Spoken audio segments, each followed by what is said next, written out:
You're on the air. Don't say anything crazy.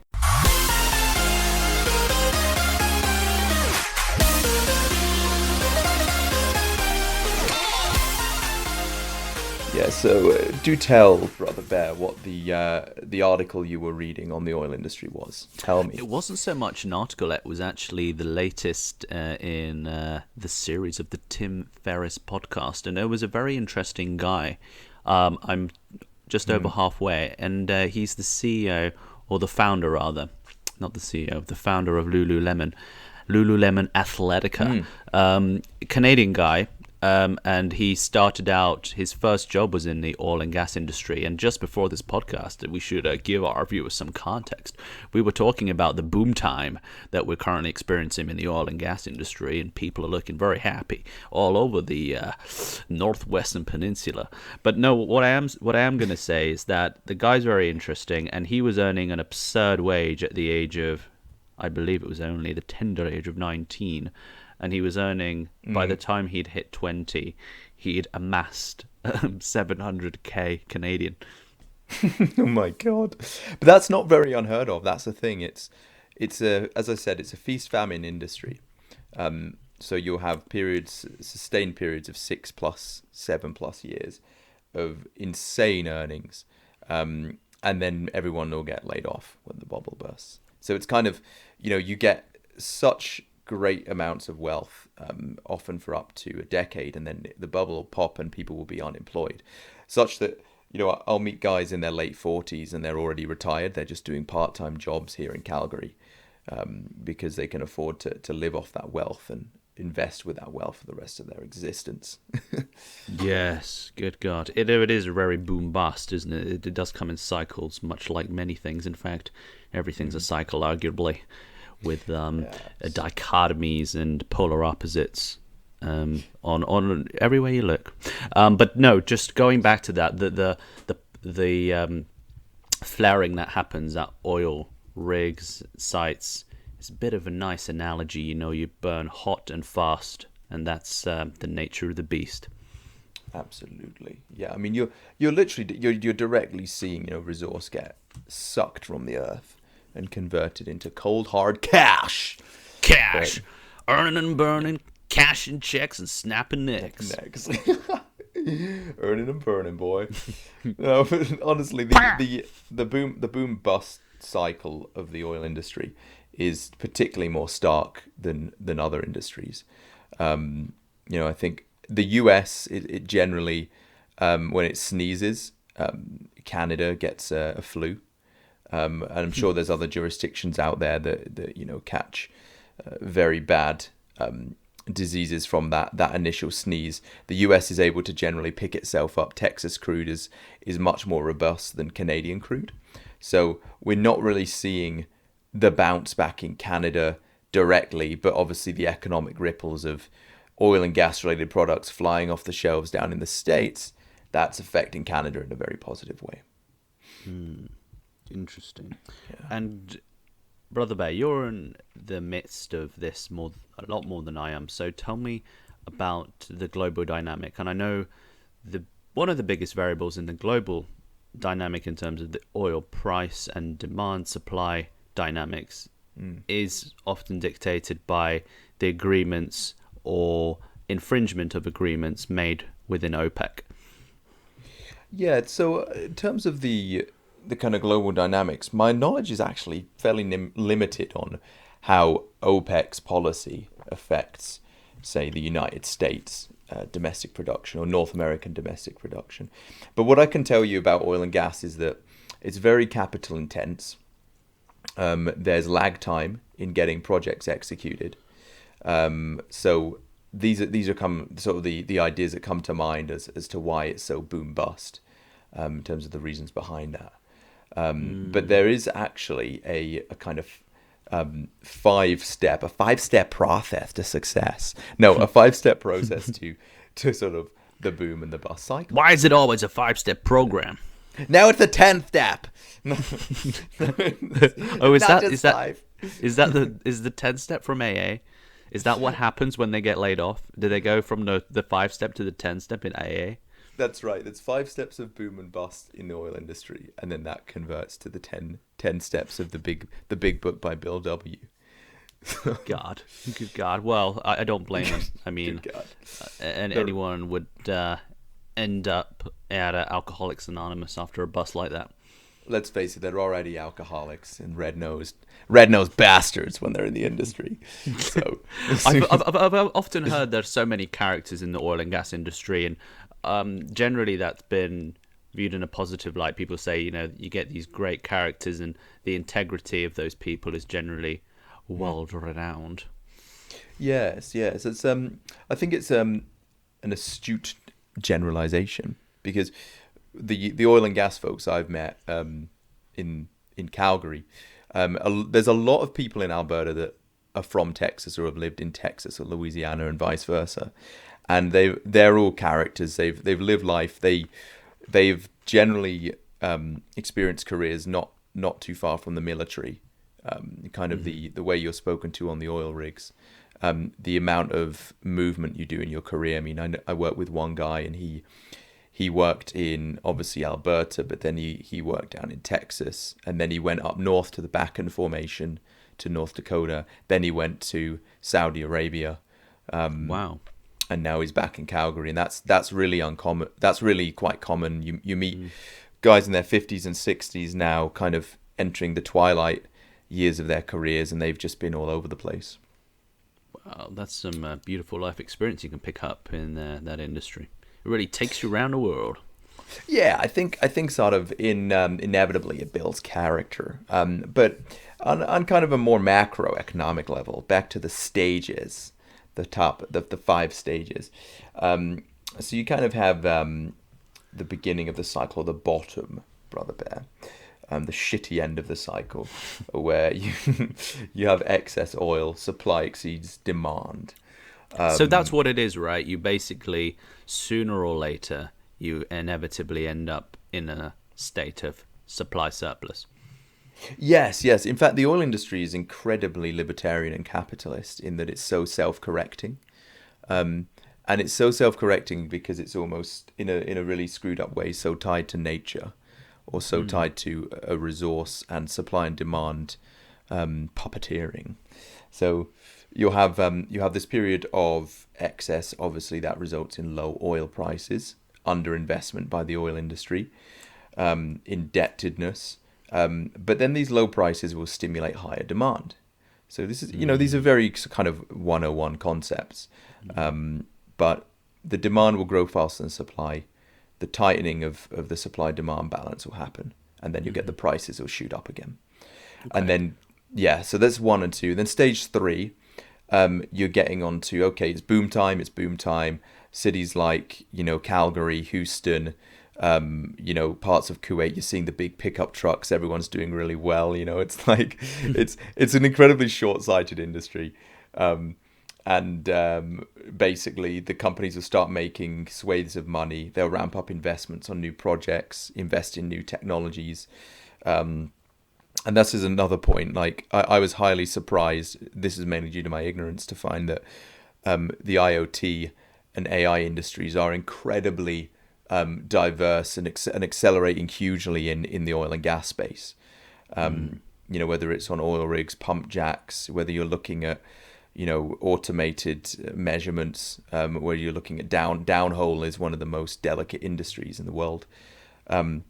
But anyway, enough of that. So they're basically stage 3, you're looking at higher prices rise. And the longer they're high, the greater the investment. So you can have very drawn out periods like we experienced in the 80s with the North Sea in the UK. And then new oil plays become more economical. New companies arrive on the scene. And then all the leverage that comes with that. And that's all okay, but then you get higher prices that come with that. So when it goes above $1.20, I'm talking in Canadian standards here, Canadian dollars here, the demand growth is going to start to curb. New projects sort of get farmed out to cheaper places, and then production growth begins to outstrip demand growth, and then that leads to your typical, me and you are familiar with this in capital markets, the bubble burst, the price collapse. Yeah. And then suddenly the expenditures are slashed, the debt is realized, the cycle is complete, and we return to stage one. So, Brother Bear, I understand the stages now. So, what kind of a time frame does that play out over? Good question, Brother Bear. So, essentially, the boom bust cycle is always between a kind of a 5 and 10 year period. It can go under or over that, but generally, I've just actually looked into this. I've done Jamie's job for him and Googled it, and more specifically, it said 7 to 9 years. So, yeah. Oh, interesting. And do you think there's a longer term dynamic at play whereby generally fossil fuels are going to be phased out? Because the layman talks about, cars in their everyday life. Is that something that's going to fade? I mean, people, I think, don't realize the other industrial applications of the various, I suppose, fractional distillates of crude oil, including, the shipping business, which is a massive part of the sector in terms of demand. Yeah, so I think it's highly underestimated the amount of materials we use in our everyday life. The plastics. I mean, you take sort of the interior of a car, and the amount of oil just within there is huge. It goes so far beyond, the fuels, right? You've got household goods, medical, electronics, different consoles in agriculture, toys, clothing. I think that certainly when, at least for motor vehicles, for automobiles, the oil and gas is phased out. Okay, we're going to see a demand slump, but it's definitely by no means the end of an industry. It's more of a kind of a metamorphosis of that industry into other applications. So would you say it's maybe a non-trivial aspect of the demand? Definitely. Cars. Certainly non-trivial. But not necessarily a deal breaker in terms of demand, because there's plenty of other stuff out there. It's not the be-all and end-all. I think certainly non-trivial. And there's other things that aren't going away. Kerosene, for example. Use of diesel and petroleums in ships, huge tankers. They guzzle up so much, and I don't think there's kind of an electric market for those modes of transportation yet. No, cars are clearly going to be the first ones, and then I know they're starting to look into the electrification of aviation, but it's a lot harder for aviation to move into that space, because it's just, by definition, you need that much more higher powered motors to actually get you airborne, and then ships will probably be the last one to go. Yeah, I think that's accurate. I've seen certain electrical prototypes for planes, and they're always a bit inconsistent in terms of the proof of concepts, but definitely they'd be the one to follow after cars. I think the next big kind of resource we're going to be looking at is going to be graphene. Yes. Oh, really? Yes. So I think I don't know why it's not reported as much as it should be, but there was a hype phase. There was. I think a lot of the EV market, though, and the battery packs are kind of going to be dependent on ultra fast charging, and that's going to come with the kind of graphene aluminium EV batteries. So I don't know. That's where my money is kind of in, especially in China. The graphene market and the graphene mining processes doesn't fit the health and safety and environmental structures of the West anymore. So again, unfortunately, it's all going to be farmed out to China and territories of the East. But I do believe graphene is going to give some crazy returns. Gosh, I remember way back when we were just sort of at the tail end of our time at Manchester University, they'd built that graphene centre. Do you remember? I do remember that, yeah. I hadn't thought about that for years, actually. Yeah, a graphene research centre, and it was supposed this hub in the north of the UK Well, you'd have the best and the brightest from material science field. So I wonder whether there's been significant. I know it was in the news a lot actually, that center when it first was opened, because it sort of coincided with that graphene hype phase. And I remember the best way, or the only way they could almost produce a single sheet of graphene, which is, from my understanding, just a single layer of carbon atoms in almost like a regular lattice shape, was by using two sides of sticky tape.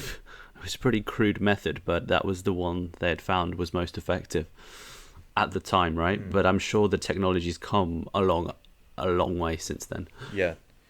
I'm sure the methods have come a long way. I know that cobalt and lithium are obviously big competitors for that, that particular resource. But I do think that the use of graphene is going to be a long-standing one if the EV market continues. And I suppose the use of graphene, what increases the surface area of the material that can be charged, right? So you can carry more charge per square centimeter or micron or whatever your unit of measure is. Yeah. I suppose it also depends as well on the demand from big market players. I mean, I know Tesla's EVs are more lithium ion, right? So yes. This is kind of a different resource, but I wouldn't be surprised if kind of the graphene or cobalt markets were picked up with Tesla as well. Yeah, I mean, their pace of innovation with any Elon company is second to none. It's elongated. Let's just say that. It's the inverse of elongated. It's actually massively compressed in terms of timelines. In terms of timelines, yes. In terms of actual mental capital, it's elongated, leaps and bounds. But Brother Bear, this actually brings me on to kind of where I wanted to focus on. We mentioned a little bit with China there, the kind of the mining operations and the dependency and how everything has come to be in terms of our day-to-day interactions with every product we consume. All seems to come back to the People's Republic of China. And I want to open up the kind of a forum with this podcast on the topic of sort of free trade and protectionism, economic nationalism and economic libertarianism, and sort of how far each one carries the human race forward. I think that it's timely that we discuss this, Andre, because of the supply chain nightmare that we're currently seeing, particularly in all the consumer electronics, and basically anything that has a computer chip is affected by this insane part shortage that the world is currently grappling with. One example is the Ford plant in Kentucky, and the Ford plant, the huge one in Dearborn, Michigan, and these have been closed down for weeks. They literally cannot move F-150s off the shelves because each computer in every car contains about 80 or 90 chips. That's just one of the starkest examples. Automotive is kind of the first sector to get chips in the industry, but this is kind of unprecedented in terms of the supply chain nightmare we're seeing. So I want to expand the conversation onto the macro level and also get your thoughts on, what would be a healthy way to go, because basically China has us by the balls. We're incredibly beholden to this country. How do we get out of this mess? How do we move forward without, completely moving down the nationalist mindset? I think at the very highest level, this is a symptom of nationalism, as you say, just there at the end of that wonderful monologue. Yes, so I understand AMD. I mean, first and foremost, let's talk about this shortage dynamic that we're seeing. That's playing out and seemingly ever deeper in its severity. There is a microchip shortage, the root cause of which I'm sure we'll dive into later on. but I understand sort of AMD to be the key player in China, at least the one I'm sort of aware of. And then from the US side, I know there's a company called Micron, which is a significant producer of microchips. Now, I haven't looked at the share prices of either of those companies, but I'm sure it's gone up due to the massive demand for those. And cars are increasing sort of consumers of microchip technology. Probably Tesla leading the way there in terms of car companies almost becoming more technology companies increasingly, as opposed to old legacy manufacturing. Yeah. That's I think Tesla certainly is more akin to a technology company than a traditional car manufacturer as understood in the legacy world. Yeah, I think it has far more in common with, say, a company like Uber or any other company that's pushing forward R&D than it does with, say, Ford or Nissan. Particularly when increasingly their USP becomes the self-driving function, which is powered by microchips and some of the best self-driving AI out there. Yeah, exactly. Their drive is not so much big volumes, big profits, big numbers, right? It's more huge strides. It's like in R&D. clear differentiation. It's like clear differentiation and market leader in that space. Yeah. He's striving to do something that no one else has or can do, right? But he's applying that to a particular product. In this case, it's cars. So market leadership, differentiation. Yeah, exactly. And at a risk of going on a tangent here on EVs, which is always such a wealthy and interesting and full of depth topic, going back to the current microchip supply shortage, I think, yes, it's important to hold on to your manufacturing base. I think the likes of Germany and Japan are testament to that. I think it's dangerous to sort of make that transition and believe you can just leapfrog and forget manufacturing and supplement that with purely sort of tertiary service-based economies. I think you do that at your own risk and probably to your detriment, as we've seen, because the German economy has probably been the most robust in the European Union, and then Japan, again has held sort of a long-standing respect in terms of the electronics brands that it has there. So I think as much as the nation state we see almost on this podcast and the view of the Brobears talk is generally that nations are something of a glorified tribe, if you like. Yeah. And something that's not necessarily, and this is a controversial view, not necessarily very completely desirable. And actually we increasingly want to move to a world where you are seeing that you do see yourself as a citizen of the globe, as cheesy as that sounds, and not so much part of a tribe, albeit a big one. Yeah. I mean, the goal is, and I know we've conveyed this with a lot of our podcasts, right, to have more of a globalist outcome. And globalist is actually kind of a tainted, dirty word, but I think it is so tainted, right? It's so Clintonized. It's so Clintonized, and I think, and there's some people that I really have a lot in common with and agree with on many political stances that would put themselves as anti-globalist, and for very good reason. I think we want to be internationalist and fairly libertarian in our outlook. The issue with the supply chain nightmare we're seeing right now is very much it's been a perennial issue. You mentioned Germany and Japan, absolutely. The primary and secondary manufacturing that hasn't been farmed out has been retained. I don't actually know the source of that, whether it's been kind of decades and decades of government initiatives, or if it's just the kind of smarts and long-sightedness of a mixture of companies and individuals. But you can definitely see the fruits of that blooming now.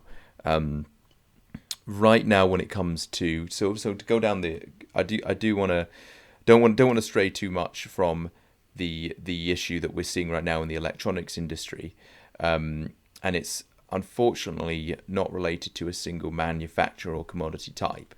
So the real issue is actually there's a raw material shortage to fabricate the parts themselves. In particular, this comes down to copper.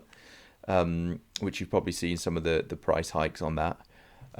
Yep. We're also seeing a reduction in labour at facilities due to COVID. Oh, now we can't have 100 people in one room, we can only have 20. And of course, there's been a mass increase in the electronics market. So the demand is there because of EVs in China, consumer demand, everyone working from home and being at home all the time.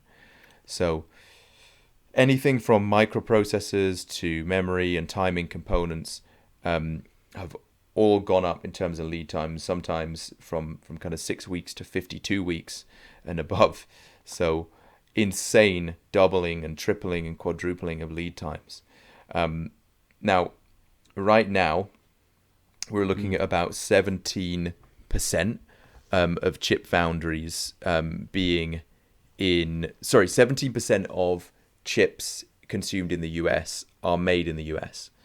And the remaining balance is all farmed out, particularly in China. Is a little bit in Mexico, but particularly in China. So this is a very kind of vulnerable situation the US is in, and you know, the entire Western world.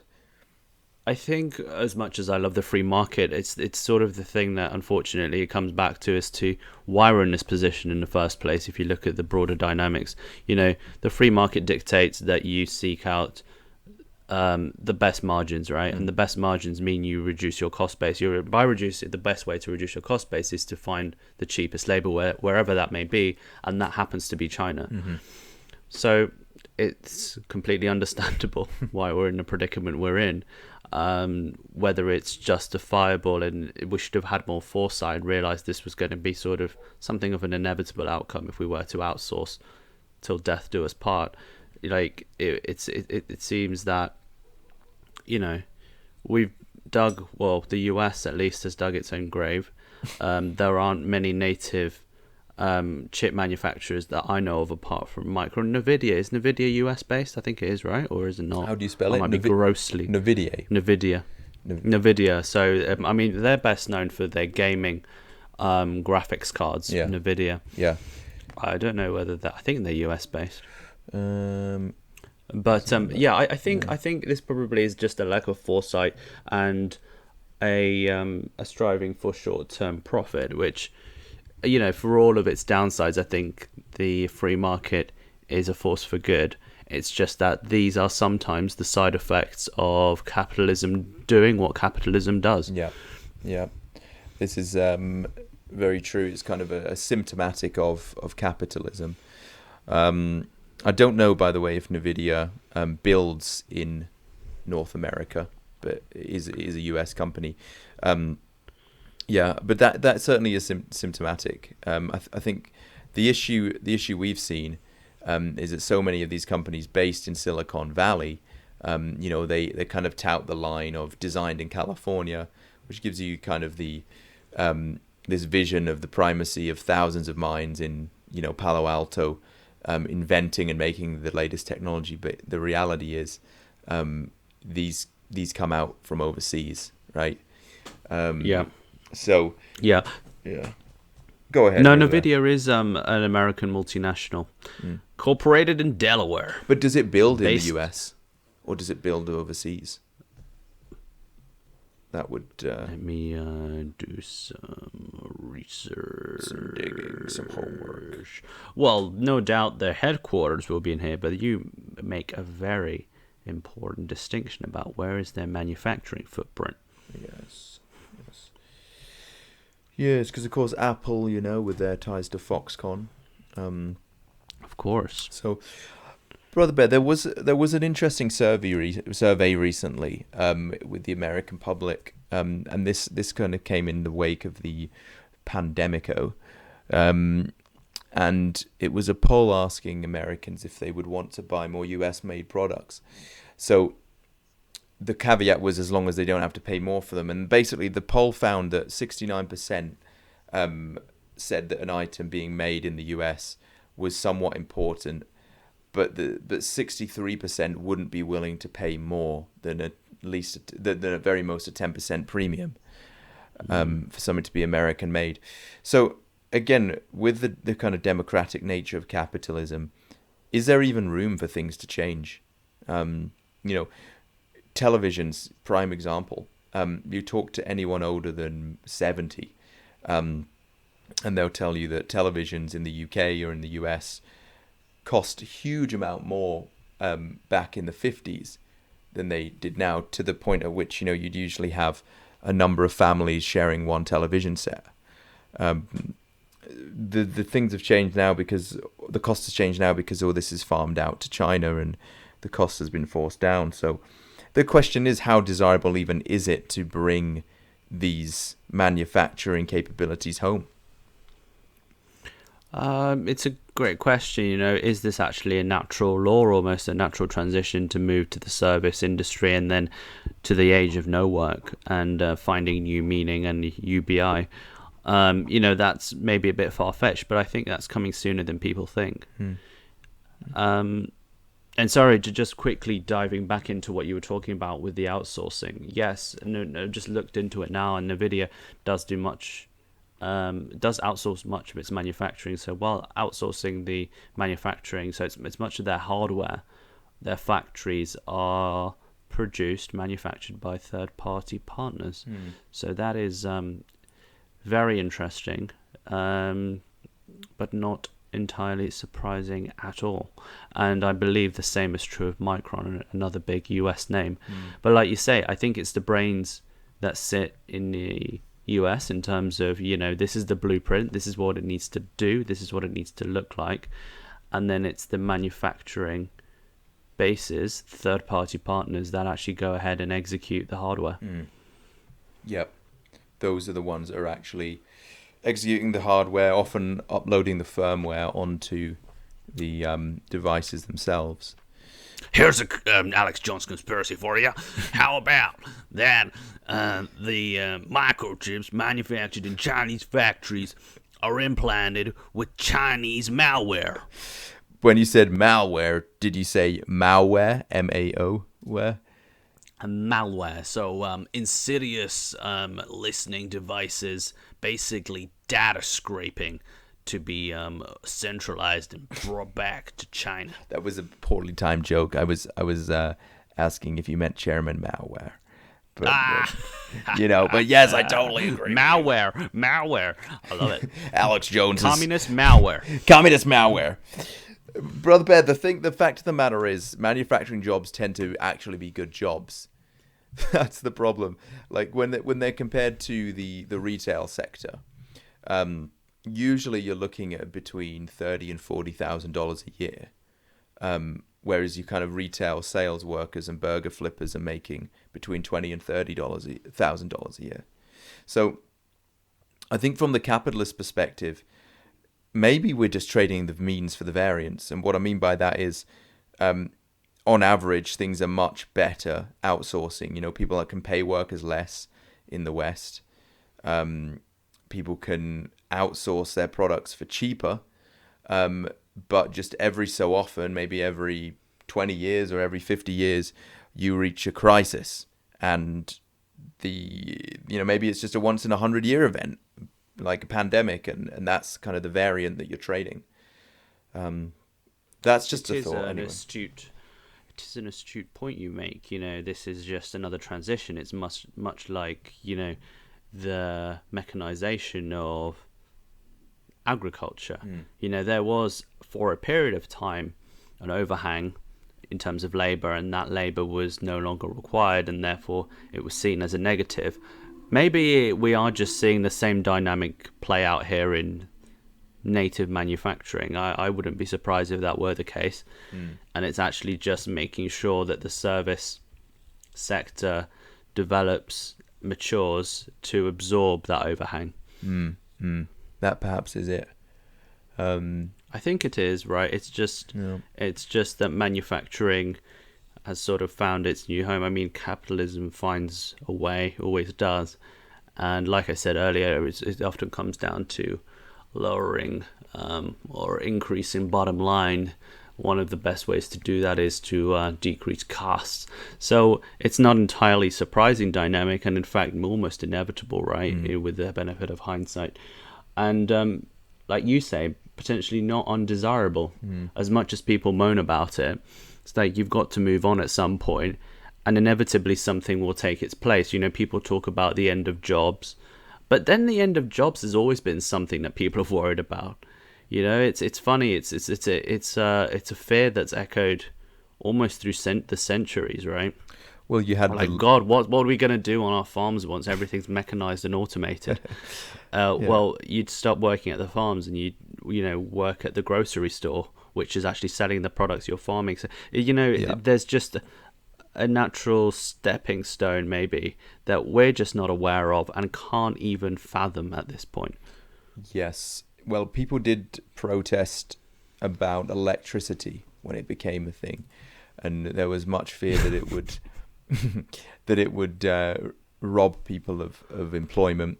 Obviously, predating that, you had the Luddite movement as well, and then fast forward, you had deindustrialization in places like Yorkshire and the Rust Belt in the US, and now we're kind of seeing a fourth generation of that through AI.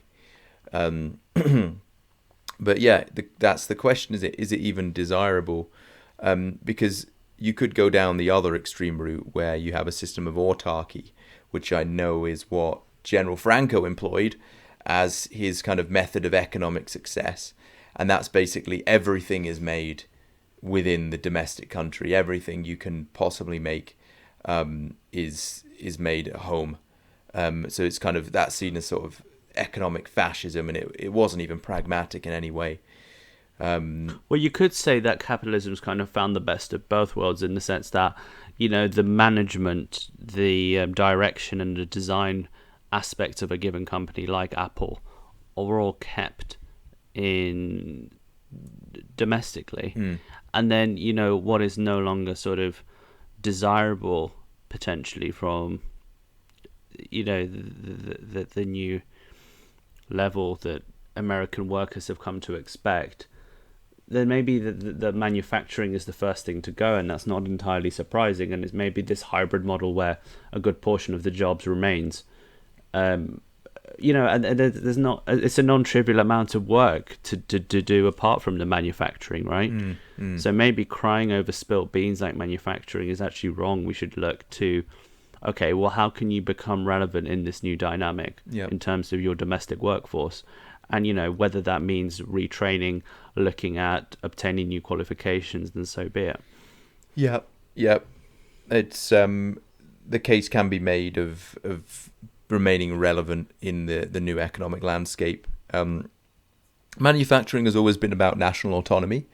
So what I kind of mean by that is that products made in allied countries capitalism is quite crafty in the way that it farms out those products to push the price down, but it can pick and choose, giving companies the ability to basically affect things in their own countries, from working conditions to consumer rights. So you want to kind of walk that balance and not slip off into one or the other too extremely. I do believe that we've gone too far down the outsourcing route in most Western countries. I'm not advocating nationalist protectionism, but I certainly think that we've kind of overstepped, and we could have been as shrewd as the leaders in countries like Germany and Japan. Even parts of the States, I mean, electronics, no, but certainly the kind of farming industries and the oil and gas industries have remained alive and well. Yes. I think there's a certain prudishness in some countries that stops people from. They don't want oil on their hands, really. Case in point, I think the UK has tried to distance itself from that, as has Norway, to have kind of a more environmentally friendly, cleaner image on the international stage. But obviously, in the same breath, it doesn't hesitate to consume oil at very high prices from OPEC countries. Yeah, I mean, I'm very much aligned with domestic production of food in particular. Not having the air miles and guilt attached to that in terms of the carbon it took to get some asparagus to you in winter. Like, it's it's really depressing if you like the asparagus and it came all the way from Japan. It's just like, ugh. You know, we are becoming ever more conscious of our carbon footprint, I think, slowly and gradually. Some more than others, but I think we're getting there. And I think it's something we do need to start considering. But I think to think of sort of manufacturing-based protectionism might be going a little too far, because it would go against the natural dynamic that's at play, which is making the planet sort of ever more integrated. Which is, I don't think is a bad thing, bar food. Maybe because food is sort of such a low-cost product, and it's almost a shame to be using carbon for that, for the transport of that. And it really should be the one thing we make an effort to make native as possible. You know, with even if it means like greenhouses and vertical greenhouses, almost like blocks, potentially one day skyscrapers, where, you know, we're looking to utilize solar energy to convert it to electricity and just farm insane yields. I mean, Denmark, I think is it the Dutch, are producing so much food because they've perfected these greenhouse methods. They know what kind of light works best. This LED light of like red and blue light seems to work best in terms of getting the most yield out of any given crop. Yeah. And engineering this down to almost a fine science, where farming's become a fine science. And instead of like just the way you even grow like a tomato plant, the way it grows naturally, you don't get as much yield if you were to almost grow it and encourage it to grow as a tree by hanging it upside down. And these crazy like engineering, it's almost become, it really has become a science. Yeah. But in doing so, it actually becomes a net exporter of food, because there's not enough demand to cover off the insane supply through this perfection of the farming method. Yes, beautifully Brother Bear. I think that domestic production of food and most goods and services actually opens the door to R&D. I think that because the drive to get costs down is so severe overseas, that drive for R&D just isn't there. Whereas, you know, the forefront of technologies admittedly is still in the West, when it comes to food production, when it comes to electronics. Okay, maybe not EVs, there's some awesome innovations coming out of China, but definitely, you know, where the money is there to spend in boom times, you know, you're going to see that R&D leveraged in the West. Yeah, exactly. But yeah, I think there's got to be a happy medium, right? I mean, we don't want to go down the economic nationalist path. That's a very slippery slope into decline, and to limiting people's opportunities, and eventually I think inevitably it just transfers over into racism. Even if it's not conscious racism, even if it's just, you know, protecting your own, you know, or tribalism might be a more apt word.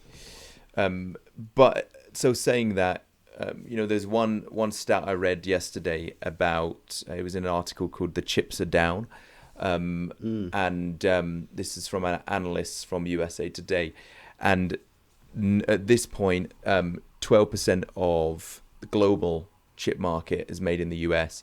This was at 37% in 1990. So we've even in the past 20, 30 years, when by modern standards the world was pretty globalized, we've still, I feel, outsourced. We've really pushed it to the limit in terms of outsourcing, and I would say it's kind of gone beyond perhaps what it should have been, to the point at which it's really robbed Western countries of control over their own inventory, and it's robbed individuals of trades, and in a way it's kind of reduced some of their, I'd say, the diversity of options you could have in life. So Leo, do you know like how they've, like you say, they've almost foregone a level of control they previously had? Do you think there's genuinely sort of any credence to a conspiracy that would sort of go along the lines of, well, if it's with China, you know, we can't trust them to design exactly what we wanted. There might be some sort of loophole in that circuit board that may sort of be there for insidious purposes. I don't even know if that's something we should entertain or if it's just Alex Jones theory. No, fuck it. It isn't an Alex Jones theory, because every single day, new companies pop up in the United States, in Canada, in Europe, and they're obsessed with NDAs. If anything goes over to China, it is almost seen as lost. NDAs are a standard protocol between companies over here. Yes. I think you actually put it perfectly a few weeks ago on a Brobears Talk podcast. You said IP theft has long been a Chinese pastime. And I think it was so well put, and it's so true as well, because any new innovation, you have companies in IoT, you have companies that are trying to basically achieve their dreams, and as soon as these get sent, the design and assembly documents get sent to China, suddenly they see their own product popping up in a year or two. Yeah, well, that's such a sad thing, because I think as much as the Russia, the likes of China envy the US and in all its innovation and free thinking, by being this sort of autocratic states they're sort of just destroying, crushing any sort of free spirit outside of the box thinking, because they're so in the box from an early age. They're never really given permission to train that muscle in the mind. That's right, and I think that any dictatorship is not going to play by the rules, because there's no incentive to. They're out of every kind of protocol and expectation that you would get from a Western country. Yeah, they're almost like the ultimate. They don't practice what they preach. Like they expect ultimate and complete obedience from their citizens, but they themselves break every rule in the book. Absolutely, and that's kind of the essence of, I suppose, dictatorial, autocratic regimes, right? It's all about incredibly selfish, actually, at the core, right? Yes, yeah, it's a selfish kind of chauvinistic, red fascism, self-preservation, kind of do whatever you can to get to the top, step on others, and stay there. Exactly. I think there's a lot of envy that comes from China. Yes. Just as you said, the kind of an envy for the free thinking. America isn't perfect, so far from it, and nowhere's perfect, but it's a damn sight freer than a country where you can't even freely use Google. Yeah. And I think that envy is apparent when China doesn't play by the rules. So the quick and dirty of it is really that any kind of new innovation, you're really playing with a loaded gun if you're going to send that off to a Chinese manufacturer. You have to have, and the autocratic state can almost see itself almost in a mutually exclusive scenario whereby it will never enable pure and complete freedom, but by doing so it will never have the beautiful innovations that sprout from that. No. So you can't have your cake and eat it. I'm sorry. Absolutely, it will remain the world's factory, and the best they can do, for the longest time, is simply copy. That's it. It's just going to be fabrications and very low pricing incentives. But it will never. And this is where Japan has really excelled, in that it's got that image of national autonomy through innovation, as well as manufacturing. With China, it kind of has the inverse, where it's just gone for the cheap option. Perfect case in point is guitars. If you bought a guitar in the 70s, there was a good chance that it could be made in Spain or made in England. There's even, string instrument industry was big in Poland. Now, if you buy a guitar from Argos or your music shop, there's a very good chance it would have been made in China. Yes. And because that's been replicated and mass produced. Okay, on one level, it's satisfying a demand that's much higher than in the 70s. But on the other level, there's a mismatch, and China will never be able to reach those innovative heights. It will never have its cake and eat it, as you say. Yes, exactly. But because by enabling freedom and true out of the box thinking, that they would be potentially undermining their own existence, and they can't even bear to entertain that option. So it doesn't happen.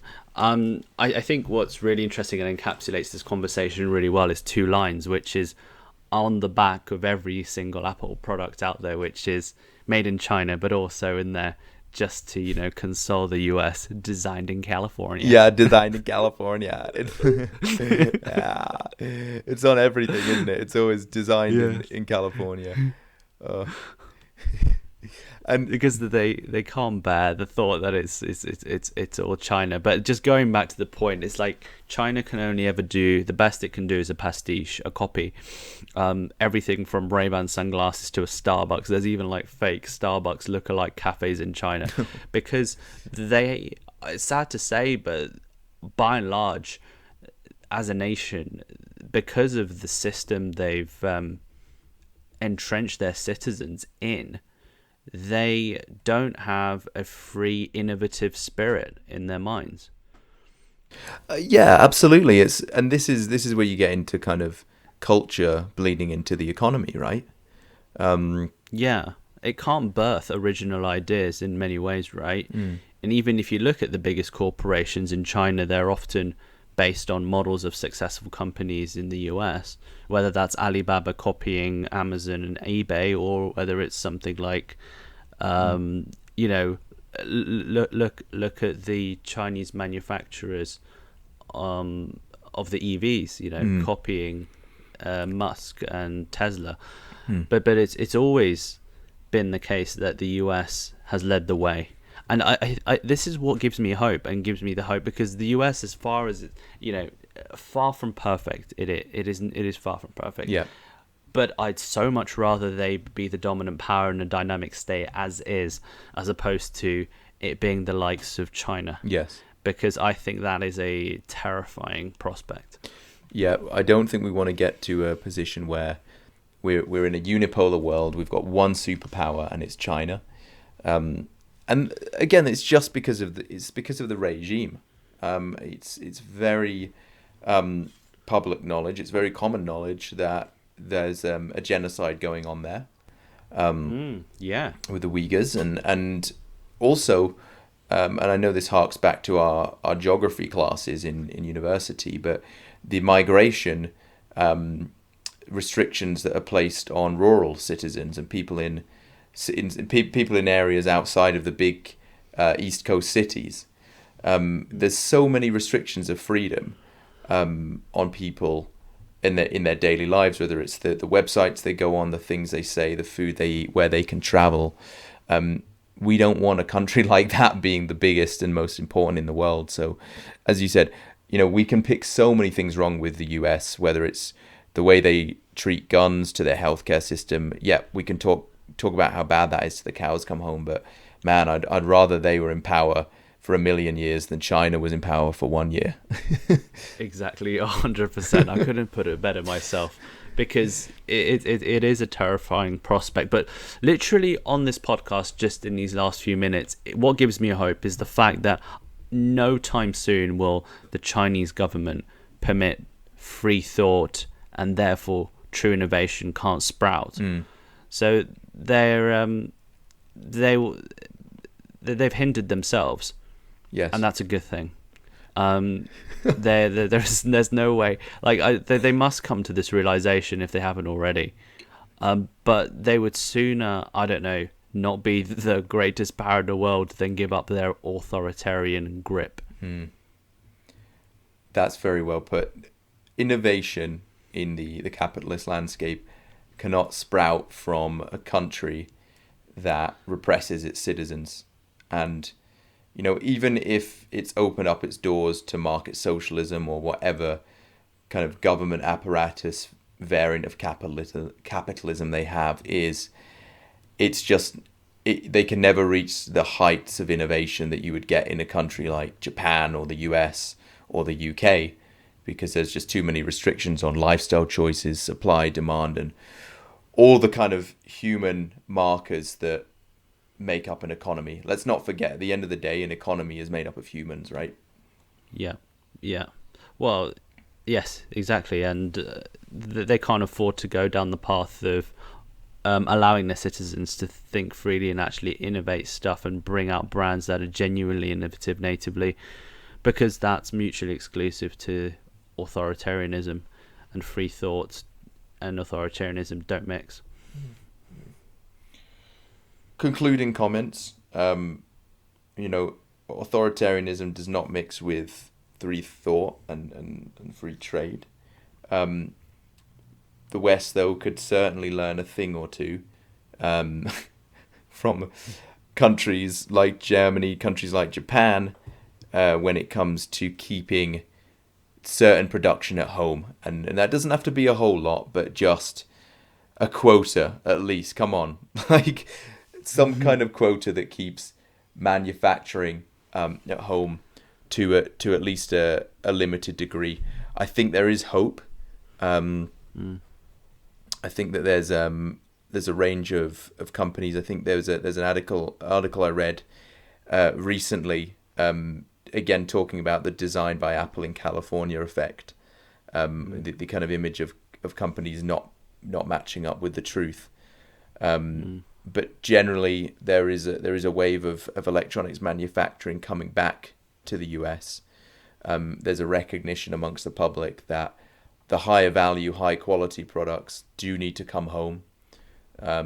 Okay, maybe the very low budget, affordable gadgets will not anytime soon, but I think there's a kind of reshoring effect that we're going to be seeing over the coming few years. Yes, absolutely agree, and I think that grip will tighten in the UK context, particularly post-Brexit. So interested to see what that would look like. I know there's the likes of companies like Arrival, an EV manufacturer based in Bicester, native to the UK, and hopefully a force to be reckoned with in the future, and hopefully the source of many jobs to come, because it's a technology company, and we can think about manufacturing as these smouldering coal plants, but actually it's become something of a sophisticated art, particularly in the chip field you find yourself in, brother. Yes, indeed, Brother Bear. Absolutely. Very well put. I thoroughly enjoyed this conversation, Brother Bear. I think free trade versus protectionism is it's a conversation as old as time itself, and it's gonna continue. Let's keep the conversation going, and until next time, over and out. Cheerio. Pow. Pow.